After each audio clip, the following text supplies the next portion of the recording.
Friends, welcome to our channel. நீங்கள் பார்த்துட்ருக்கிறது நம்ம உழவன் பாதி. இன்றைக்கி நம்மளோட சேனலில் என்ன வீடியோ பார்க்க போகிறோம் அப்படின்னு சொல்லி பார்த்திங்கன்னா, விவசாயம் அப்படின்றது ஒரே பசுமையான ஒரு சைடை மட்டுமே நம்ம பார்த்துருக்கோம்.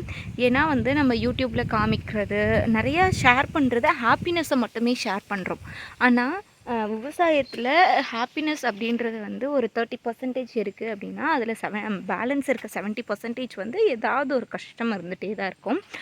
அதே மாதிரி தான் இப்போ இது பார்த்திங்கன்னா சிகப்பு சோளம் போட்டிருக்கோம். இதுக்கு நாங்கள் எதுவுமே ஃபெர்டிலைசர் எதுவுமே கொடுக்கறதில்ல. அதே மாதிரி பெஸ்டிசைடுமே எதுவுமே அடிக்கிறதில்ல. இது ஒரு 3 இயர்ஸாகவே நாங்கள் இந்த லேண்டை இந்த மாதிரி தான் பண்ணிகிட்ருக்கோம். இதில் எங்களோட தோட்டத்தில் சாரண பயிர் அப்படின்றது ரொம்ப அதிகமாக வரும். அது என்ன பண்ணுவோம் அப்படின்னா, வளர்ந்து படர ஆரம்பிச்சதுன்னா அதை பிடுங்கி நாங்கள் மாட்டுக்கு போட ஆரம்பிச்சிட்டோம். பயிர் மட்டும் வளரும், கீழே புல் அப்படியே தான் இருக்கும். இது பார்த்திங்கன்னா கோரை, அப்புறம் இந்த சொடக்கு தக்காளி செடி, இந்த மாதிரி என்ன இருக்கோ எல்லாமே காட்டுக்குள்ளே இருந்துடும். பேலன்ஸ் தட்டு மேலே வந்துடும். அதுக்கு முன்னாடி தட்டு சின்னதாக இருக்கும்போது நாங்கள் என்ன பண்ணுவோம்னா, உள்ளே இருக்க பில்லை மாட்டுக்கு போட ஆரம்பித்தோம். அந்த மாதிரி தான் பண்ணிகிட்ருந்தோம். இவ்வளோ நாள் பெருசாக எதுவும் பண்ணலைன்னு வச்சுக்கோங்களேன். எவ்வளோ ஹைட் வந்தாலும், அதாவது பெருசாக வந்தாலும் அறுத்து போட்டுருவோம், ரொம்ப குட்டையாக இருந்ததுனாலும் அப்படியே அரிச்சு போட்டுருவோம். அந்த மாதிரி தான் போட்டுட்ருந்தோம். இந்த வருஷம் எல்லாத்துக்குமே தெரியும் பயங்கர வெயில் அப்படின்னு சொல்லிட்டு. அதாவது சம்மரில் கூட இந்த வெயிலை பார்த்துருப்போமா அப்படின்னா கண்டிப்பாக கிடையாது. இந்த வருஷம் வெயில் அதிகமாக இருக்குது அப்படின்றனால ஒரு விஷயம் நடந்திருக்கு. என்ன அப்படின்னு சொல்லி பார்த்திங்கன்னா, இந்த மாதிரி பயிரெல்லாம் இந்த மாதிரி ஆக ஆரம்பிச்சிருச்சு. இது நம்ம ஊர் சைடு செம்பா அப்படின்னு சொல்லுவாங்க. இது என்ன பண்ணுவாங்கன்னா, சாரணிக்கு ஃபஸ்ட்டு களைக்கொல்லி அடிப்பாங்க. அது எப்போ அடிப்பாங்கன்னா, பயிர் வளர்ந்து ஒரு 30 நாளில் விதைச்சி ஒரு 30 நாளுக்குள்ளேயே அடிச்சிருவாங்க. அப்போ அந்த சாரணை செத்து போயிடும், தட்டு மட்டும் வளர ஆரம்பிச்சிரும். அப்படிங்கும்போது இந்த செம்பானுமே பெருசாக வராது அப்படின்னு சொல்லுவாங்க.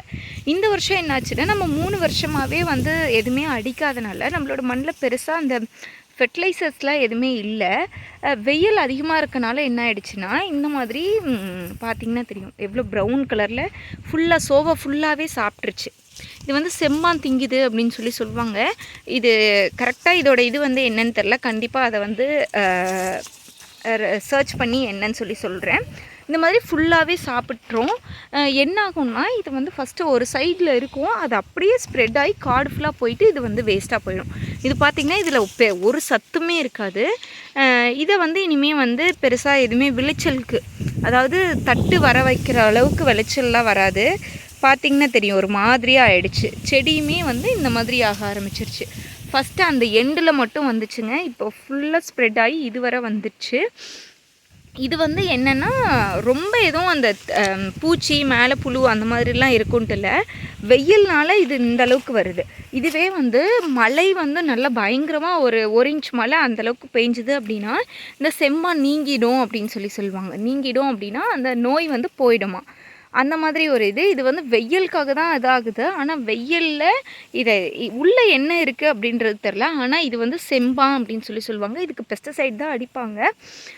இப்போ வர இன்றைக்கி கூட ஒரு மாதிரி மழை வர மாதிரி இருக்குது. ஆனால் மழை வருமா அப்படின்னு தெரில.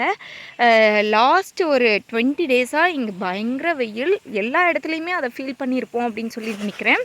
சம்மரில் ஃபீல் பண்ணாத வெயிலை இந்த டைம் நம்ம இந்த ரெய்னி சீசனில் ஃபீல் பண்ணிகிட்ருக்கோம். இது அடுத்து பக்கத்தில் இருக்க பயிருக்கு எப்படி ஸ்ப்ரெட் ஆகிருக்கு அப்படின்னு பார்ப்போம். பாருங்கள், இங்கே பார்த்தீங்கன்னா இது ஃபுல்லாகவே தீவன பயிர் அப்படின்னு சொல்லுவோம். இது கட் பண்ணிட்டோன்னா நெக்ஸ்ட் இயர் நெக்ஸ்ட்டு அடுத்து அப்படியே தளைஞ்சு வந்துக்கிட்டே இருக்கும். ஆல்ரெடி அங்கே ஃபுல்லாகவே அறுத்துட்டு மறுபடியும் புதுசாக தளைஞ்சு வந்துட்டுருக்கு.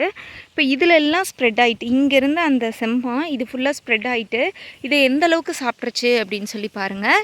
செம்பா அப்படின்னா என்ன அப்படின்னு யாருக்காவது தெரிஞ்சுது அப்படின்னா சொல்லுவாங்க. உங்கள் ஊரில் இந்த மாதிரி ஏதாவது க்ராப்புக்கு டிசீஸ் வந்துச்சுன்னா அதை நீங்கள் என்ன பெஸ்ட் வந்துச்சுன்னா அது என்னன்னு பேர் சொல்லுவீங்க அப்படின்னும் சொல்லுங்கள். இது எதனால் வருது அப்படின்னு யாருக்காவது தெரிஞ்சதுன்னா கமெண்ட் செக்ஷனில் கமெண்ட் பண்ணுங்கள். ஓகே ஃப்ரெண்ட்ஸ், தேங்க்யூ ஃபார் வாட்சிங்.